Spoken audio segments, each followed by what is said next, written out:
It's the weekend, and we've got so much to do. From opening up the outdoor spaces to fixing old projects and starting new ones. So grab a cup of tea and join us as we potter around the peaceful Swedish countryside.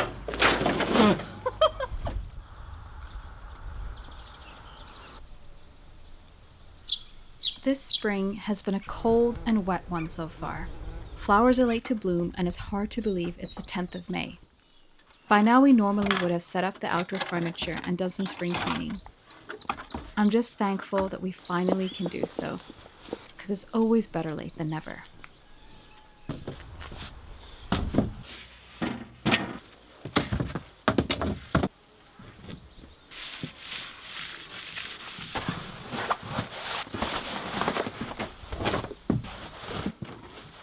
My favorite part about this time of year is seeing flowers pop up in our lawn. And better yet, being able to make a bouquet, even if it is a tiny one. Cowslips always remind me of my grandmother. We used to pick them together when I was a little girl, so every spring they bring back fond childhood memories. Time for a quick cuppa before starting on the first project of the day, fixing the flower trellis. 4 years ago, Christopher got some scraps from the sawmill that he used to make this trellis, but they've started to rot and, as you can see, have fallen apart, so it's time to dismount them and start afresh.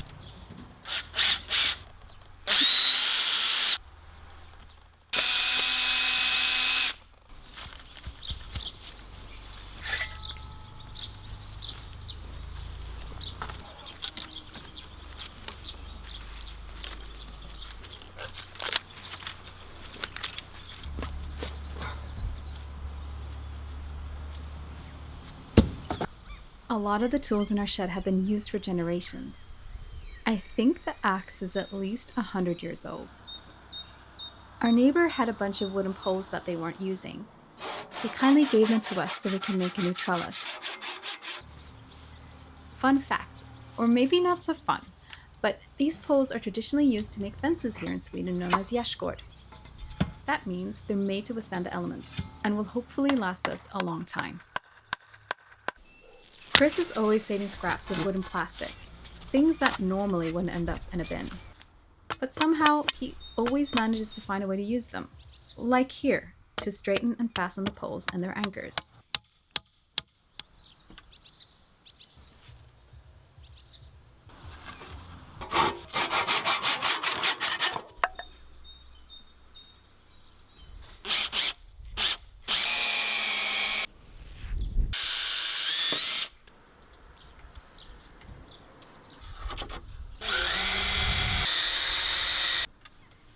Things are coming together nicely, and I have to say that this is such an upgrade from what we had before, even though I did love the birch and its beautiful white bark.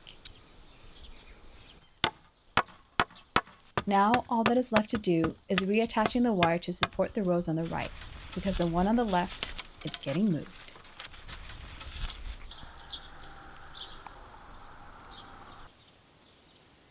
For whatever reason, the new dawn rose on the left has not taken well. Both roses were planted at the same time over 4 years ago. I envisioned that they would have climbed up along the trellis by now to make a romantic, blooming, flowering arch. This dream has obviously not yet come true, so I've made another plan. But before getting into that, I'm going to move the new dawn to the front of the house where it can bask in full sun. Hopefully, it will do better here. Because the soil turned out to be incredibly dry in this spot, mostly potting soil and tons of water will be filling this hole.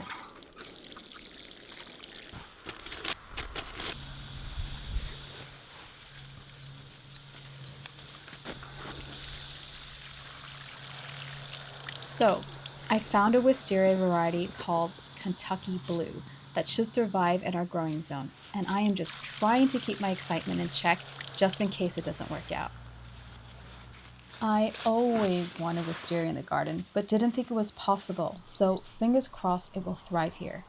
Can you imagine how amazingly cozy and beautiful it will be to have wisteria blooms hanging above and around the bench? Anyway, back to reality. Chris will now swiftly demonstrate how to put up a firewood rack.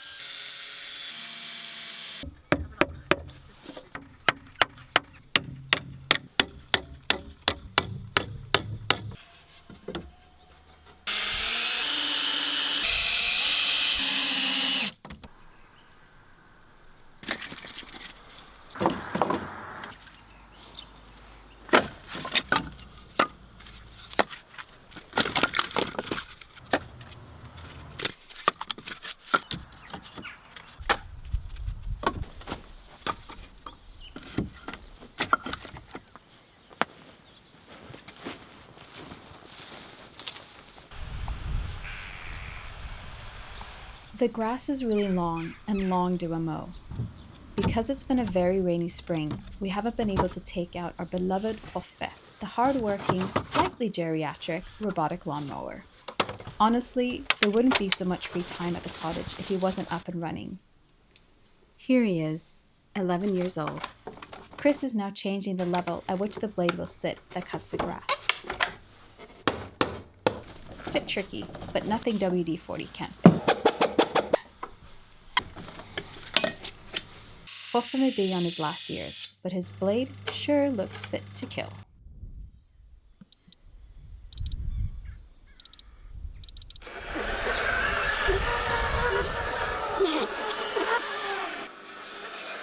Finally up and running. Foffe kind of does his own thing and sometimes gets stuck along the way. Thankfully, he found his way home to his charging station this time.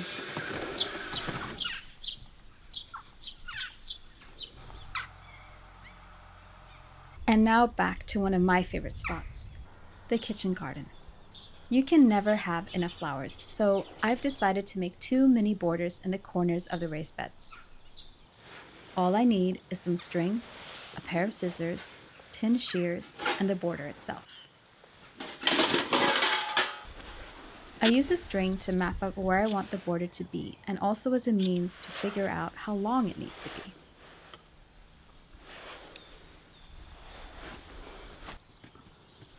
This is my first time using tin shears, and it was a little bit awkward, but definitely not difficult.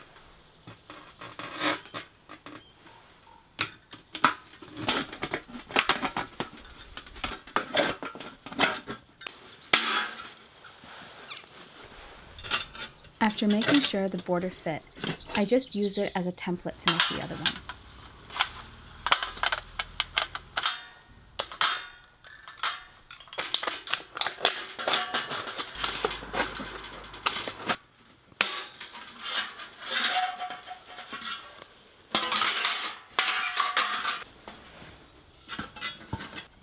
I forgot to say that having a knife at hand is handy. This way I know exactly where to dig.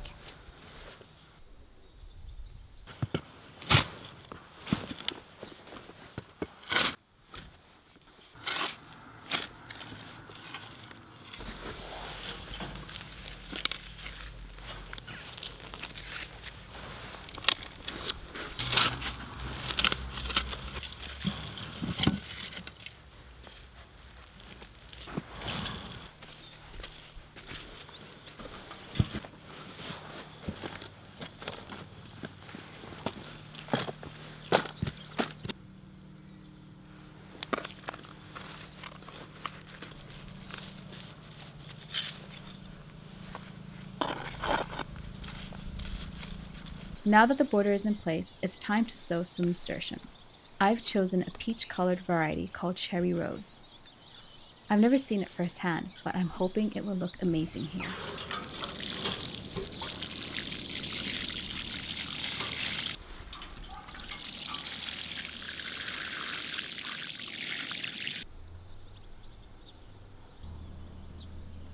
Before we leave this area, I need to take some cuttings. It's a bit bare here at the front, and I want more lavender and maiden pink. I have to say, I'm a bit surprised the lavender survived the winter, so let's take some cuttings off it and fill out this border.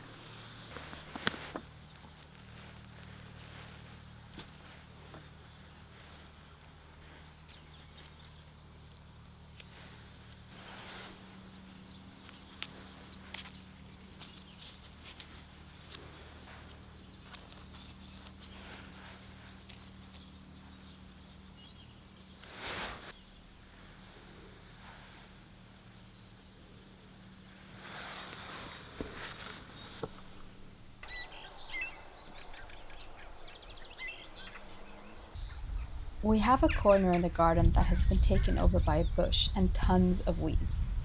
I of course have an idea, and that is to convert this area into a mini cut flower meadow. To make life a bit easier for us, Chris has taken out the power tools that I am not trusted to operate because I'm rather clumsy.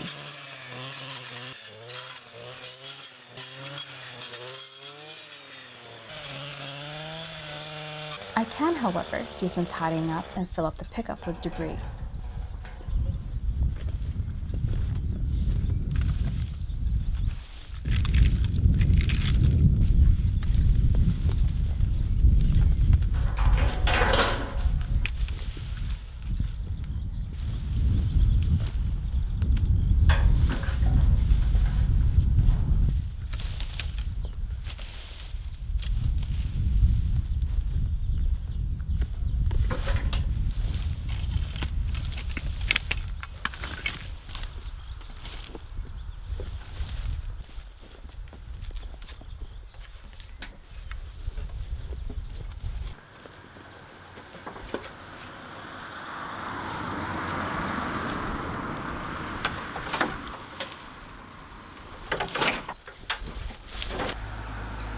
There's a lot more to come, and it will make sense why I'm stomping around here.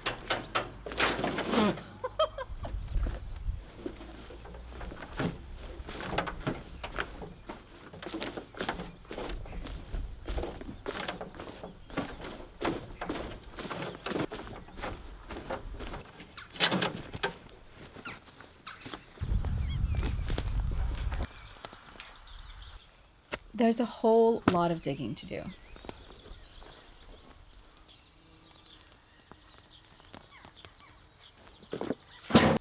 Not to mention the ground elder, the absolute bane of my existence, but there are also deep roots from the bush everywhere.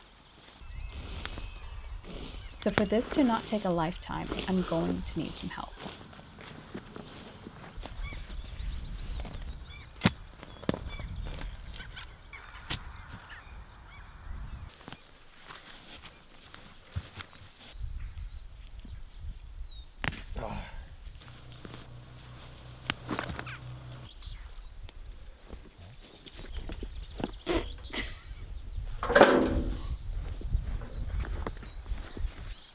The soil here is beautiful. Look at all the worms.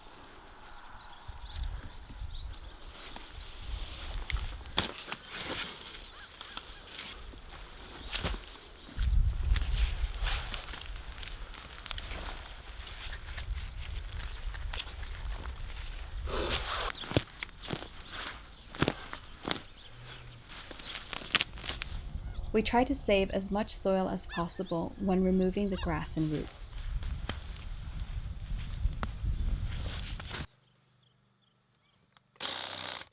We cut down part of the mountain ash last year because it had died, but there are still roots left to be removed. A whole lot of them.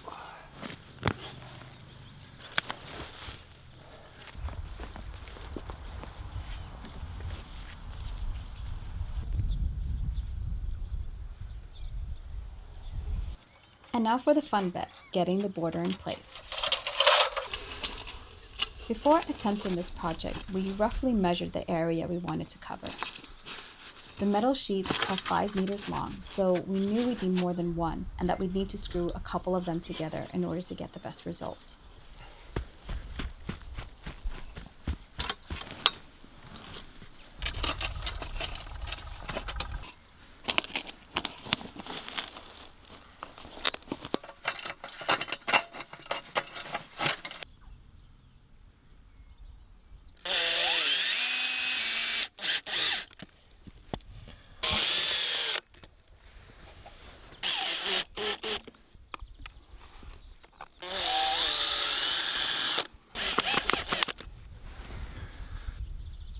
I'm so pleased with how it looks and ever so thankful Chris helps me with my ideas.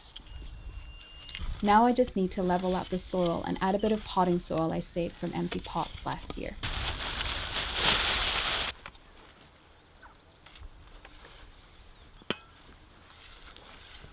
We can still get frost at night, even though we're nearing the middle of May, so I'm sowing seeds that can handle the cold. Last year, I threw out a bunch of seeds from various flowers in April, but a lot of them didn't take. I think it was too cold. So this year, I'm growing some of them as seedlings at home and will plant them out at a later date. Right now, I'm sowing cornflower, field spurge, marigold, and a cut flower mix.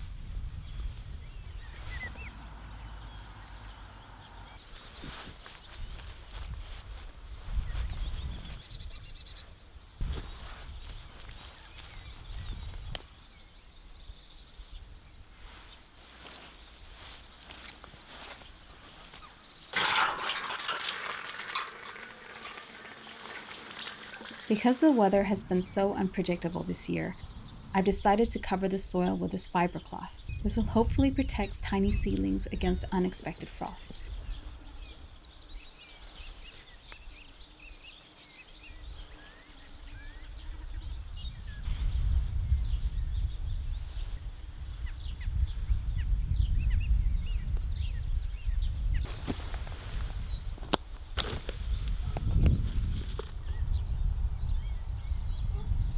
Fingers crossed this will turn out as I imagined.